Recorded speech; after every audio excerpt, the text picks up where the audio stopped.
When you are not around, what does your cat do? When you are away at work, when you're at school, that quick stop at the grocery store, when your cat is at home and very much all alone, even for a short time, what happens exactly? Does your cat sleep? Do they look out that window? Do they walk around your house? Or do they entertain all of those areas in your home and all the objects in your house that they know good and well not to touch and leave alone? Are cats like your kids? Do they raid the cookie jar when the parents are in fact away? In this material, we'll talk about the common things, the most notable things that felines do when their owners are not home. Interesting topic, and I've got you covered. Stay tuned.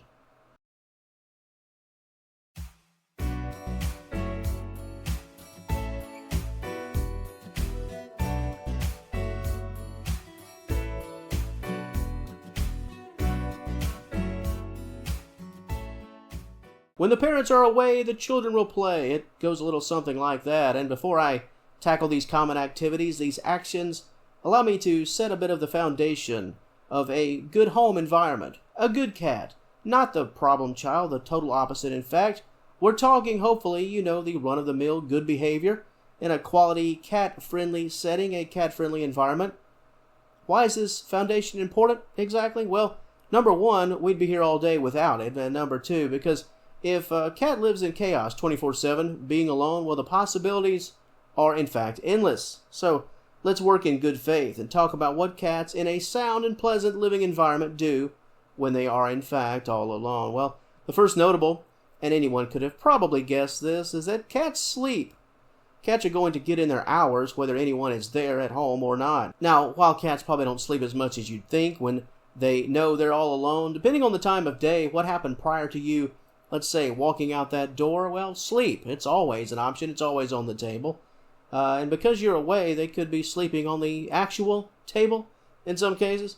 Next up, another common activity is just looking out that window. If a cat naturally has this option available most all the time or all the time, and without anyone else to garner attention, assuming you are away, that window time, well, it becomes all the more significant. Bird watching, people watching, your neighbors walking around the neighborhood, other cats roaming around the neighborhood, cars passing by.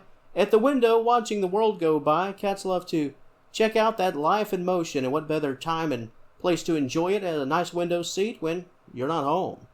Another possibility, well, it's food time. It's time to eat. This is especially true if you allow your cat to have somewhat of an open buffet food setup, a food style setup, especially when you're gone. They're eating that wet meal while you're away, munching down on some dry food, perhaps wet food, snack treats, or if the food's there, they'll eat it, especially if the spread is in fact fresh and the water has been left out, prepared just moments before you left the house.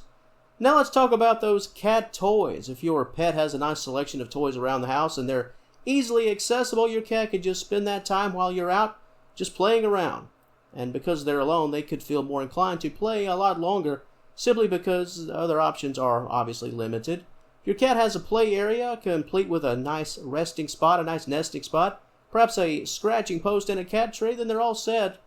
That time will go by quite fast for your pet if they stay very busy and focused on the pleasures of their very own toy chest, sort of like a kid with a toy box, a box of toys.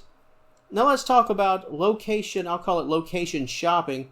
But what I mean by this is simply checking out other areas of the house that they wouldn't seek otherwise, sort of what I mentioned in passing in the introduction. Now, not all of these areas are dangerous or off limits. Well, some are, but since things are quiet and you're not around, your cat, if for no other reason than boredom, could desire to sneak off to that far corner of your living room. Let's say relax under a table that's out of a high traffic area. Here again, this doesn't always, now it certainly does, but it doesn't always mean your pet's up to no good. They're just entertaining things outside of the norm. And a bit earlier I touched on, just for a second, that cat tree. Well, let's revisit right quick. Those high perches, well, cats too. Cats, they certainly do love to look down on the world whenever they get the chance. And in addition to a cat tree, which is within limits, there's a chance, even with your wonderful cat-friendly environment that you've established for your pet, your pet could sneak off to that bookshelf. I mentioned sleeping on the table a bit earlier. What about a few tables? Yeah, your cat could still play it safe and jump down without you ever suspecting a thing. But while you're away at work, at school, what have you, Your pet could be napping all high and lifted up in a spot that you probably wish they weren't.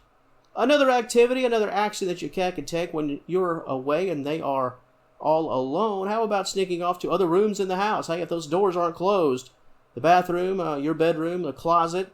Now, this could get a bit tricky because unless your cat is a regular around these rooms, around these parts, things could turn a bit sour. That bathroom, there could be a few cleaning supplies laying around, just things that you'd rather not have your cat entertain for the most obvious reasons. And while that could also be the closet or the bedroom, the bathroom really stands out as a problem area. Before you leave home, close those doors, but especially your bathroom door. You want them to be safe and away from, here again, those bathroom supplies and chemicals that they could get themselves into. As for the other things that your cat could do around the house while you're away and the places they could go, it's all rather standard from here. They could get up on your sofa. I think that much is a given, right? And here's one, perhaps it could be a bit of a curveball considering how this video's been framed, but they could be playing around with your other cats. You know, there's this assumption when we speak about having a cat. Well, you could have 3 or 4. Your cat, well, they could just be messing around playing with each other. That's right, a multi-cat household. Whatever is going down, it'll probably be a group effort at that. And some of that time, it'll likely be your cats just hanging out, playing together, hanging out, sleeping together, using that time to nap as a collective group, chasing each other around your living room. And the same will be true if you have a dog in the house that loves to pal around with your feline companions. Basically, when cats are all alone in the home, they'll do a lot of the same things that you witness, only the activities could be a bit more focused and more prolonged, and they could push that envelope just a bit out of the bounds of what you would like, the boundaries that you have established. When you're around and that television, for example, is going and your phone is making noise, there's a lot of distractions, and your cat is entertained. Their attention is kept elsewhere because the atmosphere is very much lively. However, when your cat's all alone, they have to create the atmosphere. They have to create the scene, the entertainment. You won't be there to be a form of positive distraction. This is why cats do what they do and do it more often, or I guess this is the fear, right? A cat will do something that they never would attempt if you were there in the room. Sleeping on top of that bookcase, it's not ideal at any time, but when there's no one else around to hold up that stop sign, yep, your cat could flex those independent muscles. Earlier on, I talked about a cat without rules, an environment where chaos is the norm. Now, that's not to say that a little mischief won't be in the cards from time to time, even in the very best of cases, but I think it's fair to expect at least something on the negative end of the occasion if you're gone, especially if you're gone for a long time, several hours, even perhaps say a full day, 12 to 24 hours. Your cat doing something that you'd rather not have them do again. That could go down when you're gone. Something even like jumping on that kitchen table. Before I close things out, I will simply say that what your cat does when they're alone, it largely depends on your pet's overall health. And being that we are, in fact, senior cat wellness, more cats, once they get well into adulthood, those senior years, they're more than happy to do what I mentioned a few times in this video, which is nap the day away, whether you're around or not. Having said that, if you do have to leave your senior cat all alone, make sure they have all of their essential needs met and they are as safe as possible. The very last thing you obviously want is for your elderly cat to take a fall and get injured or get into a substance, like I mentioned, chemical supplies in the bathroom area. So to the great audience of Senior Cat Wellness, what do you think your cat does when you're not around? Have you caught them on camera doing something they shouldn't be doing? Have you ever walked in on them in the act of doing something that you just wouldn't approve of? So your thoughts on this topic and your personal stories, if you have any to share, that comment section, as always, it's all yours. And if you enjoyed this content, please give the video a like and subscribe to the channel. I'd love to have you as a member of the Senior Cat Wellness family. And until next time, thank you so very much for watching, and as always, I will talk to you later.